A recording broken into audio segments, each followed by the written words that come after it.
Today we celebrate the solemnity of the Assumption of Mary.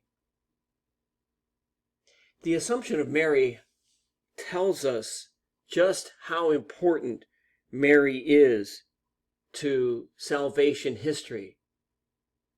The fact that she is the mother of Jesus, the fact that she stood by him during his suffering, the fact that she educated him, helped him to become the man that he became, speaks volumes about the importance of Mary and why she is so highly regarded by the church.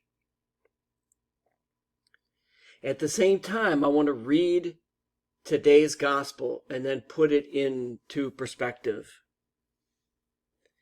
It says, "As Jesus said this, a woman in the crowd raised her voice and said to him, 'Blessed is the womb that bore you, and the breasts that nursed you.' But he said, 'Blessed rather are those who hear the word of God and keep it.'" It's amazing what Jesus is saying in this short gospel. He is speaking to us. He is saying that, yes, of course, Mary is important in the history of salvation. But so are we.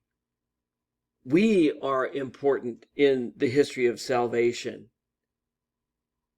It's up to each one of us to discern what is our role in helping to bring about the reign of God on earth, in helping to bring Jesus' mission to fulfillment and fruition in this world.